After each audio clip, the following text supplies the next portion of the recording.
live the life beyond the boundaries we set on ourselves, to live and to run boundless, to be inspired, to achieve, to overcome the mountaintop in our life.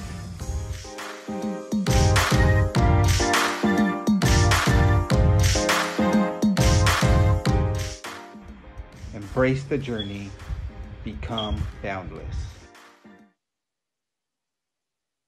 Hello, Live, Run, Boundless family. Welcome to another episode of the Live, Run, Boundless show. Today, we kind of continue part 2 of the Woman of Western State 2021.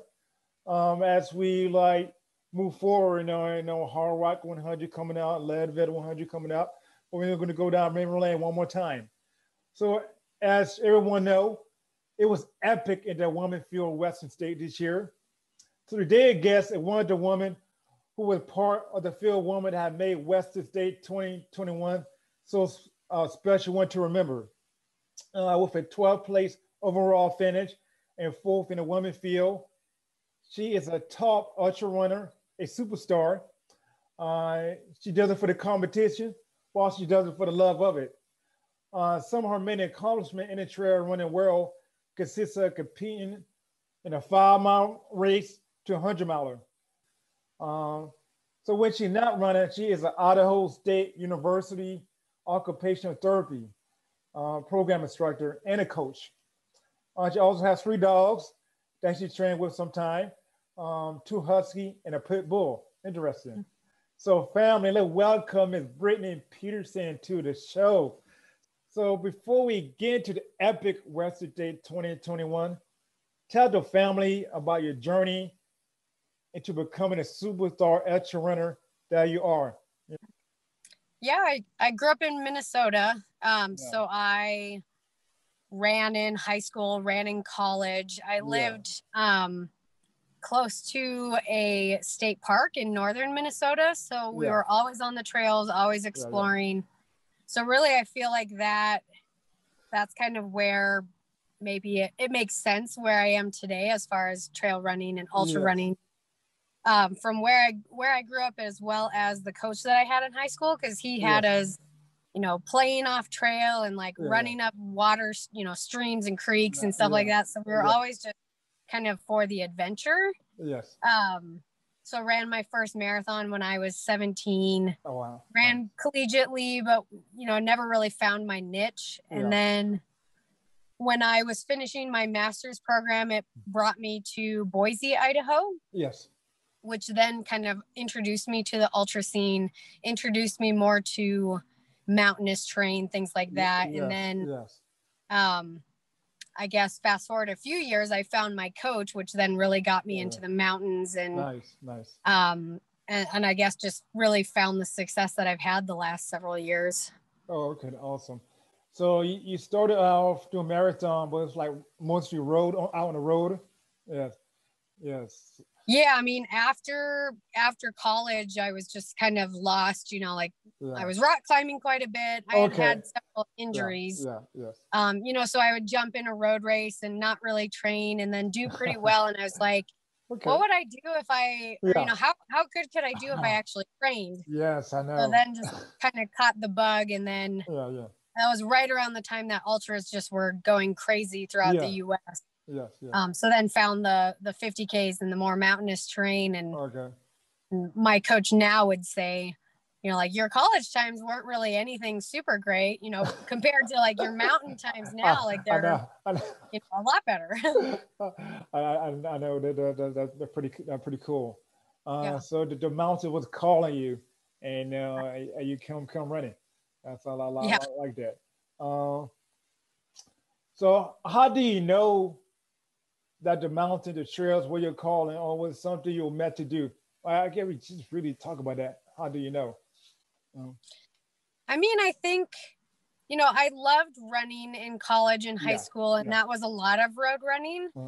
But with that, I really feel like it was the people. I enjoyed the team aspect. I enjoyed the camaraderie. The mountains, it's more about where are you going? What terrain are you seeing? Yeah. And then all of the challenges that come with that, like how can you push yourself in technical terrain and climbing higher, greater vertical gain overall courses and stuff like that. So I feel like I just overall enjoy that type of running more. Yes.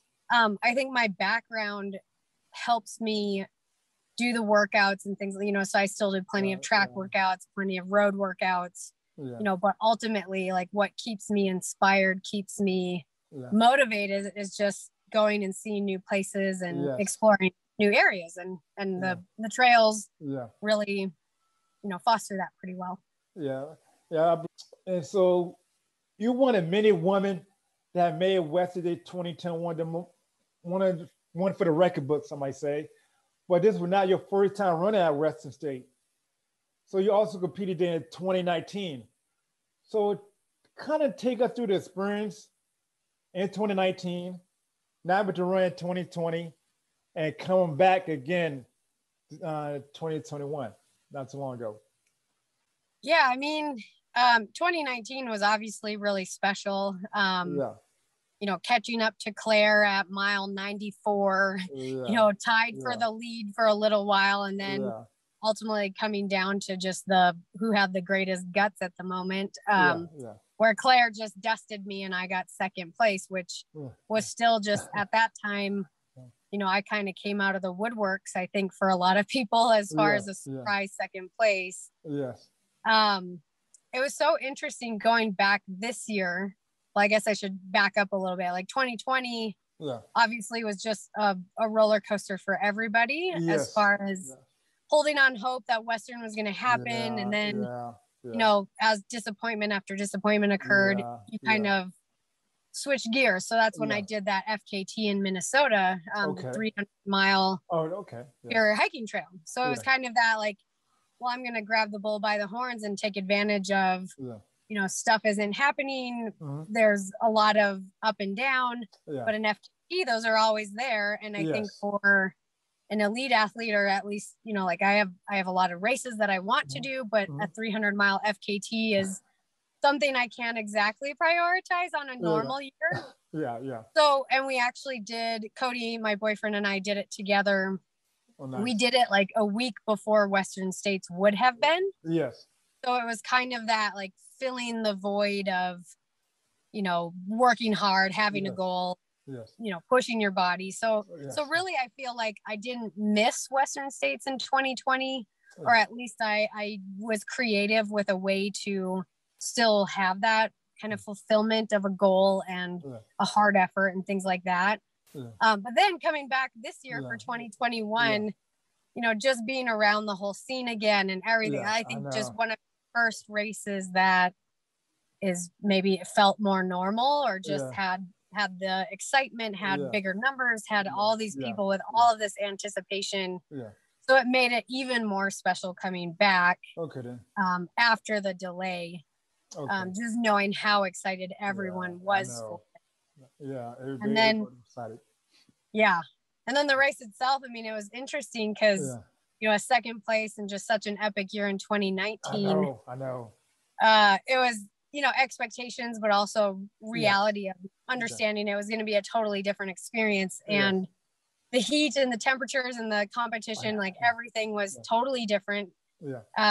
Really 2019, I ran in third or fourth place the entire time. Wow.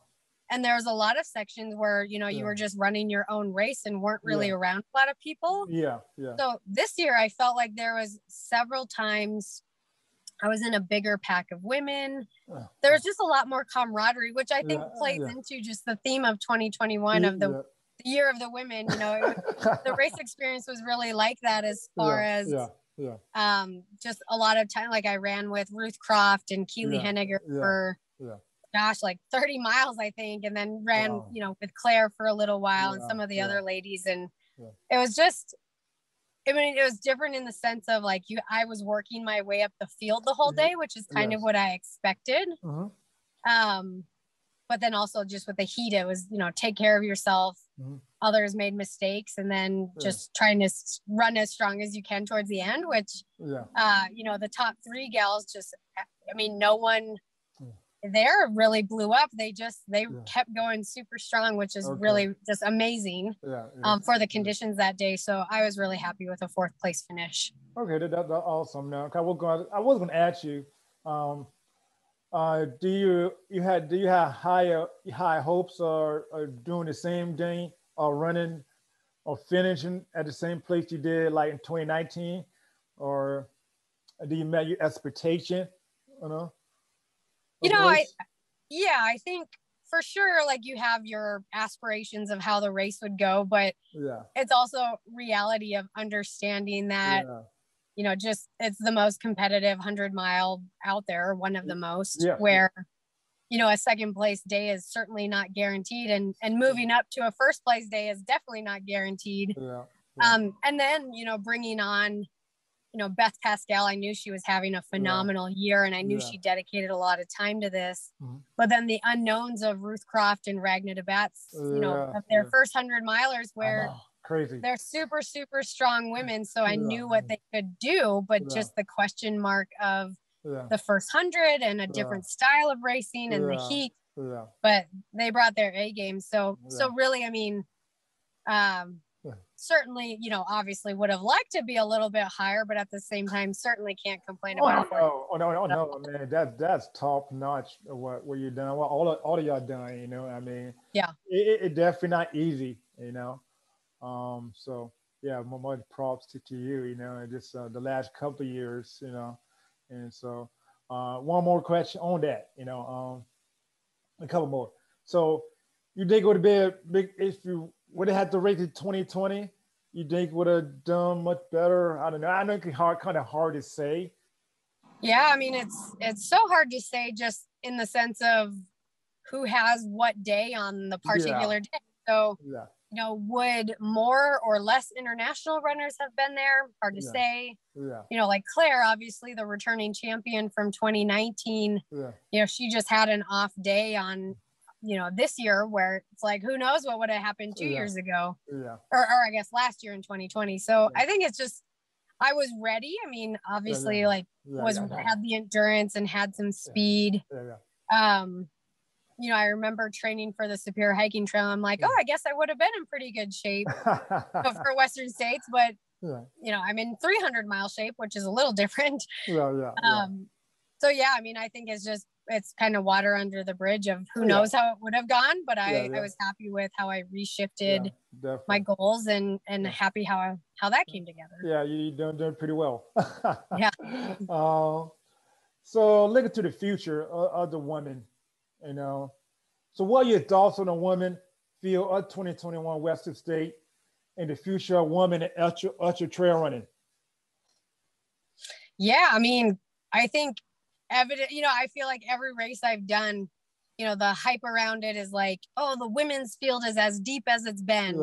It's like every race, every big race, every Western States, I mean, they say the same thing, like the women's field is incredible. Which I think is just a huge testimony to the growth of our sport, and then just the push to get more women to the start line in general. But then there's more and more women out there crushing it, where I kind of thought, as I've done better and kind of dug into like the more competitive races, that's been my goal, is go run against the best of the best. And it's pretty easy to do that now, because it's like there's so many races that are just highly competitive, which I think is awesome. And it's just an amazing community of people pushing each other, women pushing each other, but also women out there like ready to roll, and and we're not going to just settle for a hold hands and tie. Like we're all out there for high goals, but you can at the same time still have some pretty special camaraderie moments while we're all out there just seeing what we can put out there for the day. Yeah, definitely. Over the years, I know some women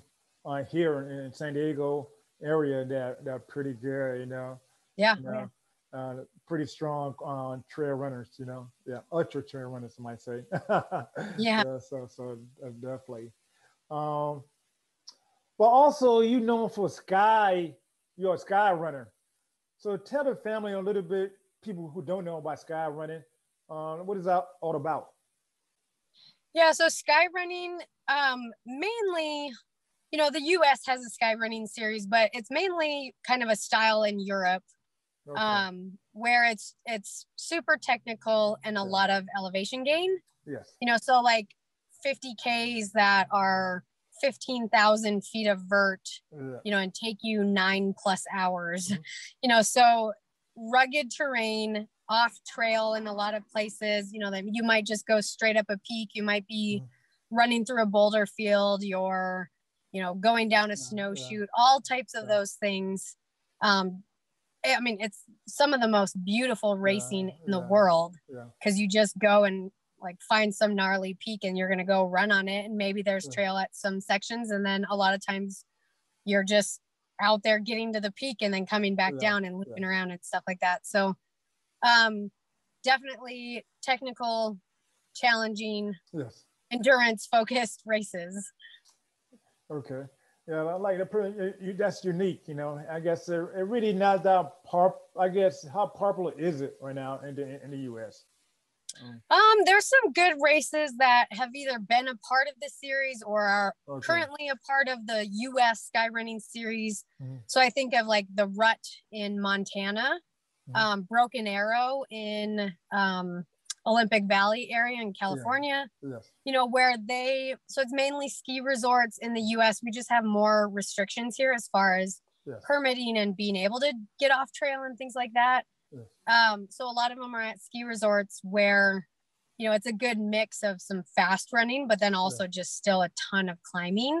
And then like Montana, like the Rut is just an amazing race where you summit Lone Peak and it's just this boulder field to get to the top. And then just a steep descent that's hardly a trail, and there's loose rock and, you know, stuff like that. But then there's also, you know, fast descending on cap tracks and stuff like that at a ski resort. So there's definitely some strong races out there in the US that, you know, of course we would love to see it like go off the backside where there isn't a trail and bushwhack through this, but it's all just dependent on what the race is actually allowed to do, which I have no idea how they do it in Europe, but they do some different things than what we can get away with in the US, it seems.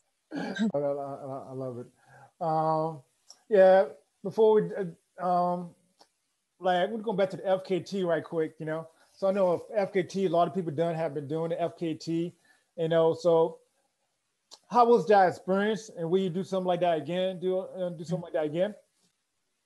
Now that I'm over a year out from it, you know, I was just talking to Cody where we're like, oh, we're kind of itching for something like that. It was such a unique experience. I had never really done, you know, a multi-day effort like that. And then it was really special because I grew up in northern Minnesota. It started just outside of my hometown and finishes basically at the border of Canada. So it was a lot of trails that I've been on as a tourist growing up, and some of my backyard trails where it started, you know, so it was just really, really special. And then I had my dad, my brother, and then his girlfriend as our crew. So it was kind of our, you know, like COVID, you know, weird year, 2020, no races. Well, let's see if we can go and see family more. And, you know, once COVID was kind of maybe more consistent, or at least calmed down some, where we felt safe to travel. But it was so really getting out and doing that, you know, being out there on the trail for 4 days straight, you know, minimal sleep, dealing with all of the elements that northern Minnesota, I mean, people don't realize unless they've been on those trails where, you know, it's the Midwest, but it's all along the shore of Lake Superior. And it is constant. I forget the vertical gain, but gosh, it was like 40,000, or I don't remember, but it was either up or down. There was hardly any flat sections. And it is rocky and rooty. So it's just constantly up and down, rocky and rooty. So you can never get a rhythm. And then it's wet. So your feet are just ripped apart by the roots and the moisture. And I mean, it's a, like, when I look back, it's like, that was quite the feat, where for a while it was just like, I'm never doing anything like that again. It was just brutal. But at the same time, it was just, I mean, a pretty remarkable of what the human body can do, and then what the mind can do, because really, you know, my was like, I think you're a little undertrained for the distance. And then, yeah. We did it. And afterwards I'm like, it's not about physical capabilities. It's about mental stamina of just dealing with discomfort and problem solving, when your gut is bad, and problem solving your feet hurt. And how do you deal with a zillion mosquitoes and things like that? Oh, the mosquitoes. Oh, man. Yeah. How do you deal with all the mosquitoes? You spray a little spray, like an insect spray on you? Oh, yeah. I mean, it's bad when we got to an aid station and, we haven't seen our crew for a couple hours or whatever. And the first thing you want is bug spray, because there was times like it was hot and we had our raincoats on with our hoods over our heads, just to keep the mosquitoes at bay. And it was pretty gnarly going. The closer we got to Canada, definitely the worse it got. Okay. Oh, man. But that's like a great experience, and just, and that's something you could keep with you for lifetime. Yeah. I guess. And I think the big thing is, yes, I want to do something like that again, but I think the main thing is I liked how it was meaningful. So I don't want to just go run 300 miles. I want to find a project that is either close to my heart or, a place I've never been or have been intrigued by or whatever. So I haven't really found that next adventure, but it's on the back of my mind on what is the next long haul epic journey. We'll see. Yeah. God, now I just recently done an interview, the video haven't come out yet, but just, you probably know him. I'm going to say his name, the low carb runner, Mike Manite. He done a Colorado FKT. I know he went on minimal sleep, and that's a crazy stuff.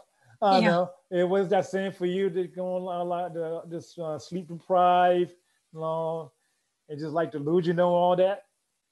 Yeah. So we tried to start a little differently we had kind of sections that we wanted to accomplish. So we started with a little bit more sleep, knowing that our sections would take longer, but more sleep being like 5 hours the first night. And then, by the last night was like 1 hour of sleep. So we definitely, and I think that worked out really well, where we could still run pretty efficiently because we weren't sleep deprived right off the bat. But then, it's the, how much time are you wasting and what are you gaining?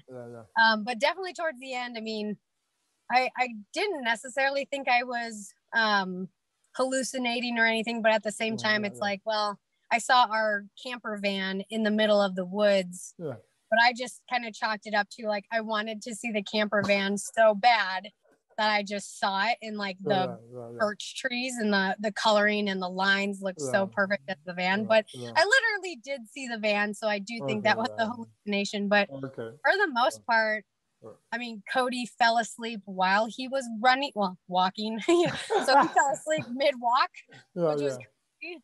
But for the most part, I'm not really gifted at just falling asleep instantly. I would like to try that more as far as sleep when I feel like I need to, versus like having a designated time to sleep. But yeah, like Cody, he can fall asleep instantly and probably anywhere, and I just lay there like with my restless legs. So maybe I should just keep going and just deal with the greater hallucinations. I know, that's funny. Yeah. So since it was in Minnesota, it was during the summertime, correct? Okay, because the wintertime doing that, probably Minnesota won't be a good idea. Yeah, well, it'd be a lot slower.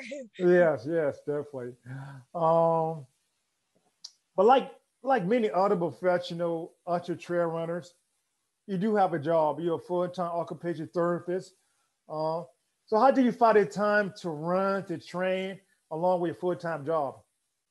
Yeah, I am super fortunate. So when I first started running at this higher level, I was working at a hospital full-time in neurological rehab, which was just, awesome experience, but just a really hard balance. So I kind of started, I had a really great mentor that she's a avid mountain biker and an OT. She was my boss at the hospital. And she just said, Brittany, you don't have to be the best at everything. It's okay to, maybe find a job that, allows greater balance. And I took that to heart, and I actually found my current position where I am teaching in an occupational therapy assistant program. Okay. So I kind of joke with people that I'm a part-time, full-time athlete because I have some off. Yeah. Where it turns out I love teaching and I love what I do. And it's awesome to be able to share my passion for my career with my students, but it also affords a lot more flexibility. And then my boss is just incredibly supportive. That's great. So I have a lot of flexibility, but I think it also keeps things honest as far as not overtraining or keeping things, you know, in check as far as, you know, I don't have the time to do 100-mile weeks every week, but I also think if I did 100-mile weeks all year round, I would definitely be hurt. So I feel like it works out really well where, especially like Western states, I was off contract in early May, where I had 2 months to just solely focus on Western states. Nice. And then here, you know, I've still been on summer break and UTMB comes up and I think I'll miss the first week or so of school. But again, my boss is really flexible where I can do and help, you know, have some help getting some things covered. Where I'm really, really lucky to be able to prioritize racing and I still can travel and get the training I need in while maintaining a job and while maintaining another passion in my life, which I think is important for just overall balance and health in general. Yeah, definitely. You know, I mean, love running trails, but also it's good to have something else that, you know, you enjoy doing, you know, to keep that balance. And so you mentioned your next race is what's the U, what is it again? UTMB in Europe. Yes, I know about that. That's awesome. And that's 100-miler also? Okay then. Yes. Yeah. So in 2020, I was supposed to do the back-to-back, you know, Western UTMB. Yes. So I haven't done that yet, and I know it's not ideal, but I am hopeful. You know, my priority here recovering from Western has really just been letting my mind recover, because 2 years ago I did Western States and then CCC, which is different, but still like just taxing to get into the pain cave again so quickly after so I think that's my biggest thing. Like physically I was fine for the race 2 years ago, but I noticed mentally is just like that was the thing that fatigued a little quicker. So I'm trying to do as much as I can to be proactive of getting my mind in a good place, ready for this next big training block, as well as, you know, digging in a big hole. But I think I'm really rejuvenated right now because the training is different as far as just getting in our backyard mountains, you know, getting hiking and summiting peaks and, you know, just things that it's so different than logging a ton of miles and cranking out a lot of speed workout and stuff like that. So, so I feel refreshed right now. Okay, that's awesome. I know 3 days ago you kind of under the weather, and so I'm glad I want to ask you about that. I'm glad that you're feeling good. Yes, a little case of bronchitis. I don't know what it was as far as like inhaling a ton of dirt or whatever, but totally lost my voice and it's still a little raspy. But just 100 miles takes a toll on the body. Oh, I can imagine. Yes, I can imagine. And so you're training you already started your training again, or you got a few more weeks before you get started back again? Yeah, I mean, like loosely, still kind of recovery minded, but I've been out in my back mountains just hiking and summiting peaks and just getting excited about that. But not, I did a little bit of speed yesterday just to kind of keep shaking the legs out. So everything's coming together where I think my head is ready to be, focused and driven. But at the same time, it's, like I have a couple things here in town, and then Cody and I are going to be in the mountains for like the next 5 or 6 days, and we're going to explore a different area here. And then we're going to scout out some peaks over here, so it's all good training for UTMB, but it's all more like, finally we can enjoy summer and we can be in the mountains clear, like maybe we'll go backpacking or, swim in a alpine lake and all of that stuff, where it's like that type of training, is excellent training, but it's also like my leisure. It's the stuff like I'm enjoying summer right now, and this is what I want to do. Yes, definitely. That's awesome. I love it. You get the train, but also get the joy doing what you do. Exactly. Yeah, so love it. Um, and so obstacle hills, you had to climb in life to reach that certain peak in your life. What is one? I know you probably got many. Now, what is one that still got to you that you had to get over? I think it's been kind of cool, because it seems like lately more people are talking about the pitfalls of comparison. Yes. Where I feel like, I have depression. I have had troubles with, at times, like maybe I should be a full-time runner, or why can't I be a full-time runner? Or I'd be better if I ran 100-mile weeks every week, or, beat myself to the ground. And I really think that's something for all of us, really. We're in a day and age right now where it is so easy to compare. Yes. And we don't always get factual information that we're comparing to, like Strava. I feel kind of proud where, like, I don't stop my watch on Strava runs to make sure that my average pace looks good.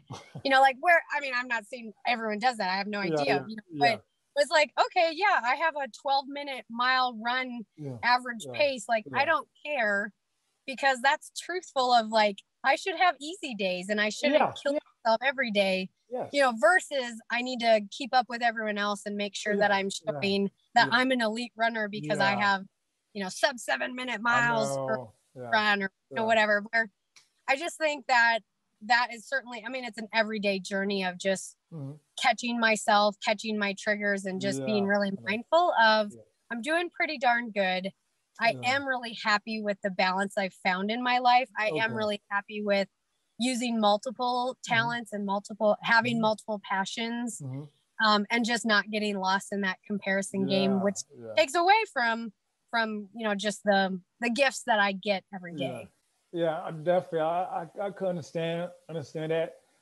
Could the comparison and compare yourself to other running in life or running, it could take the joy away from what you're doing. Yep. And it's applicable for everyone in every situation, not just running, but certainly in running. Definitely.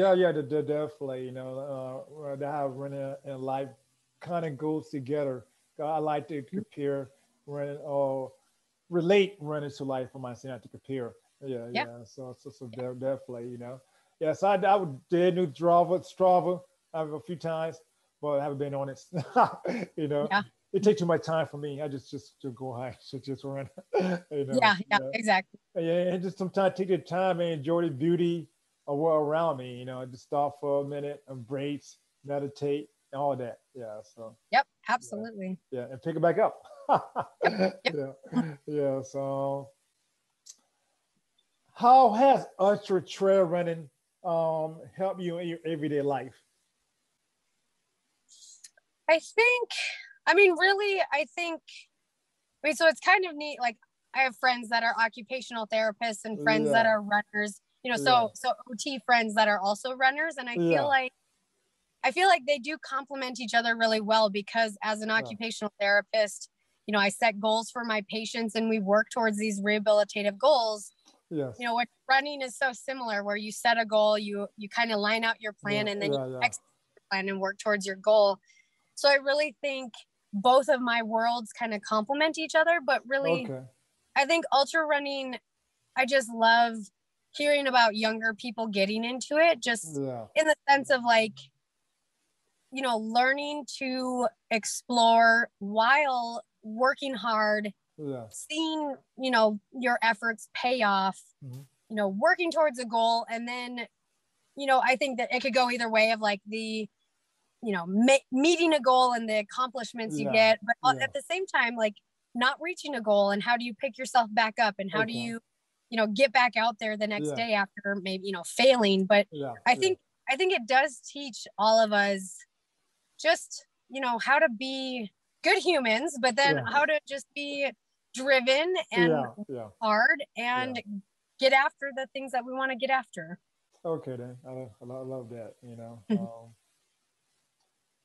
So with all of that, what brought you the greatest joy in running and in life so far?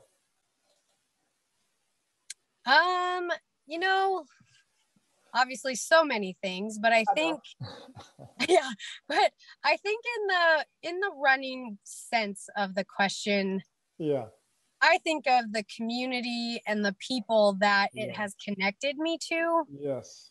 You know, because there's so many races I can think back to before I was even sponsored, you know, dueling it out with Megan Roche at the North Face in San Francisco, you know, in 2018, I think, you know, where I had no, you know, I knew who she was. She had no idea who I was. And we were just going back and forth, where she ended up beating me. And when I got into the finish line, just a huge hug at the end of like, both worked so hard, and she had a different strength than I had, and I would pull her and then she would pull me.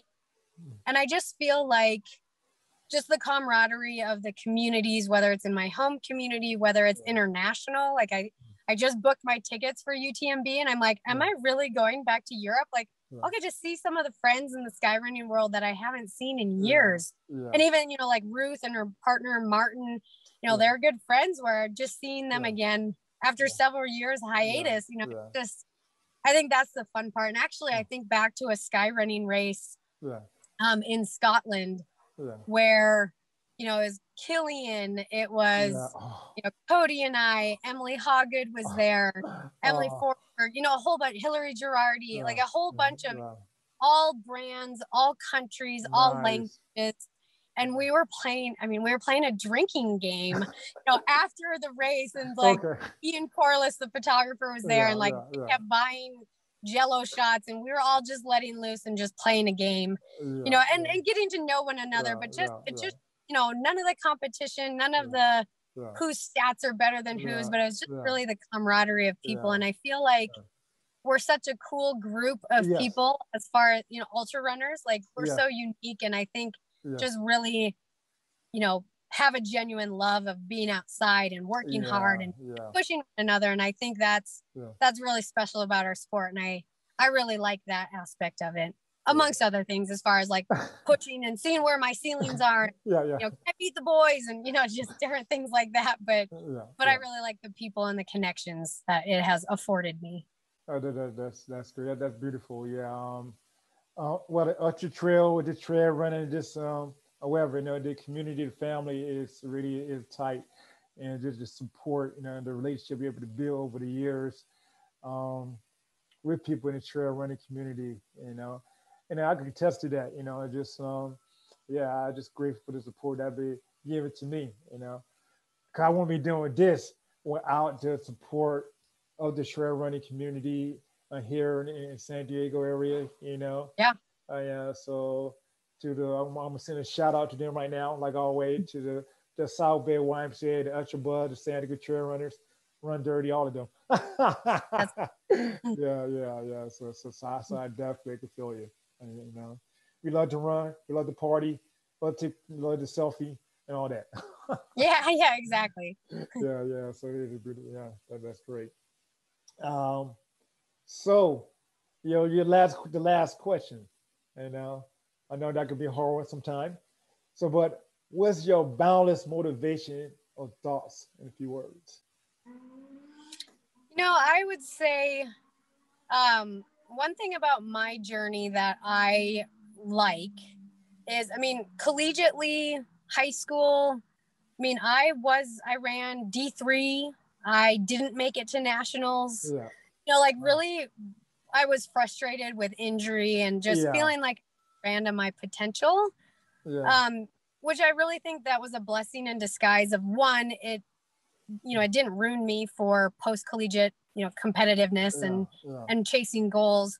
But I think it shows you that, like, I have a PR in a 5K from my 30s versus my 20s, you know, like, where I think that a lot of people can maybe, you know, relate to that, as far as, you know, maybe they didn't ever run in college and they're just starting, you know, ultra running or trail running in their 40s or whatever. Like, I just think you have untapped potential, and, you know, you don't have to be this NCAA champion to go and, you know, chase some big dreams and make some improvements, and who knows where you'll end up.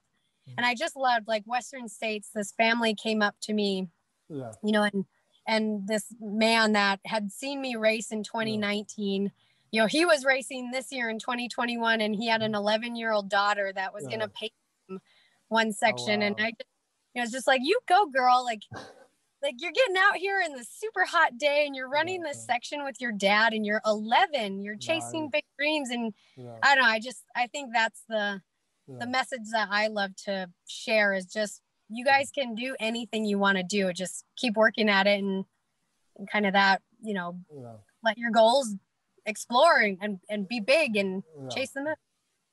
Awesome. Love that.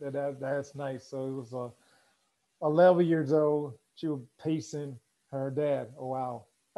Yeah.